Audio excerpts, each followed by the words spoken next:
folks, before we get started, I have kind of an important question. Do you like my shirt? Thanks.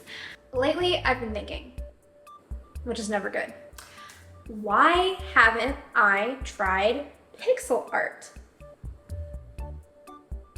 Recently, I played a game on PS4, I know, and it's called Unpacking. You've probably played it. It's not a super new game, but it is super fun. So Unpacking is a game that essentially takes you through the life of the main character via unpacking boxes at various points in her life. It's honestly perfect. I loved it. I went in with like zero expectations, almost no knowledge, and I came out having probably one of my favorite games that I've played in a long time. So you start out in your childhood bedroom and you go through high school, uni, your first apartment, etc., etc. I don't want to do spoilers. You unpack each and every single room. Through this narrative of unpacking boxes, you kind of get to see what the main character is going through at the time and changes that have been made in their life up to that point. So it's really interesting, it's really sweet. I really enjoyed the ending and I just thought it was overall a great game. And it is done in the pixel format. This of course inspired me, and now I really want to try pixel art. So I've already done some research. Duh.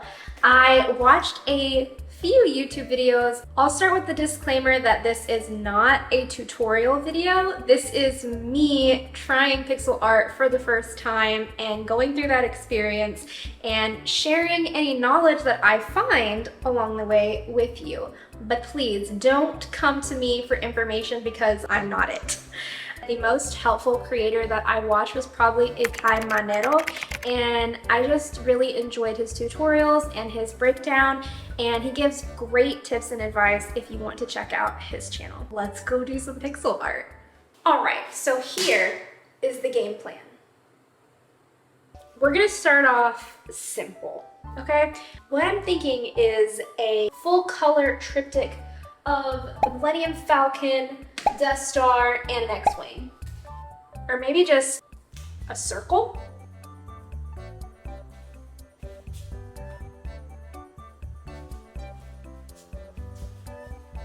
Yeah, let's start the circle. So from the knowledge that I've gathered concerning pixel art, there are a few things that I've come to understand. One is that your canvas should be very small. Now, for reference, I'm going to be using Procreate to do pixel art because I don't have any programs downloaded on my computer or otherwise. So I'm going to be using my Procreate app, and I'm going to be keeping my canvas very small, anywhere from 150 to 300 pixels, depending on how you want that orientation to look, should be fine. So I am using the Manero brushes, which is from the creator Manero, whom I referenced earlier.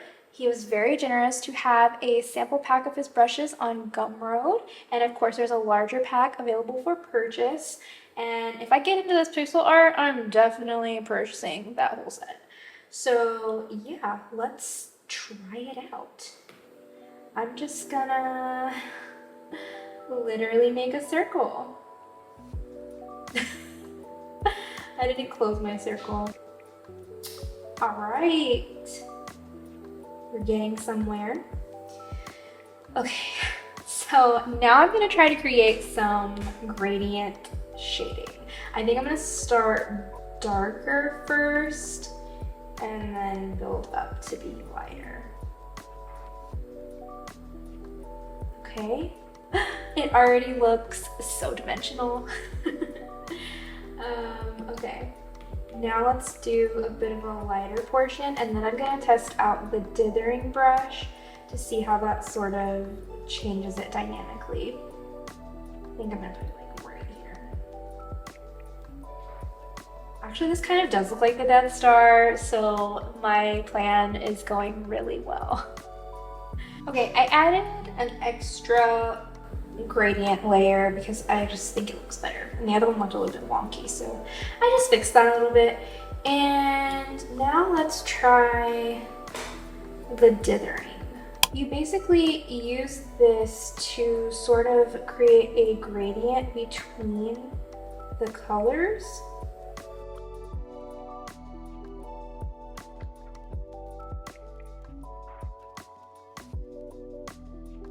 Okay, so I don't know if I'm ready to graduate from Pixel Kindergarten, but here's my circle, or ball, because now it's dimensional.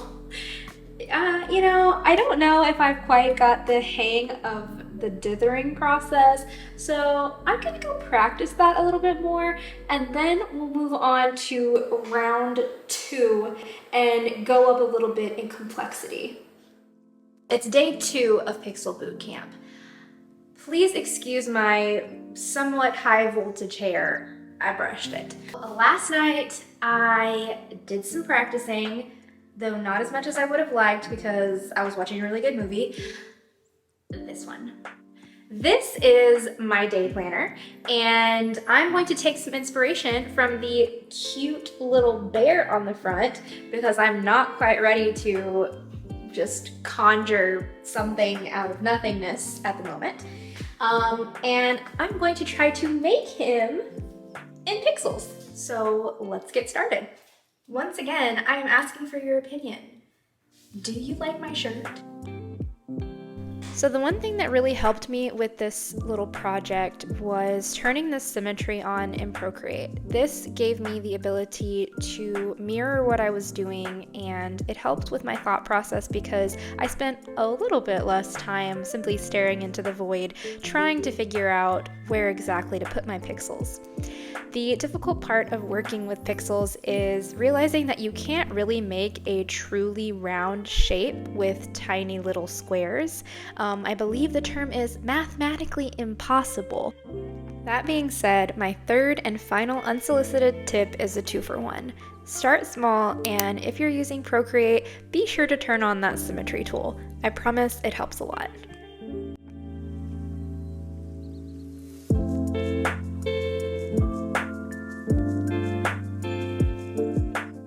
Well, dye my hair blue and call me your manic pixel dream girl because I think I just leveled up. I mean, it's not perfect, but the bear turned out pretty stinking cute, and I'm really happy with it, and I think I'm ready to move on to something a little bit more complicated.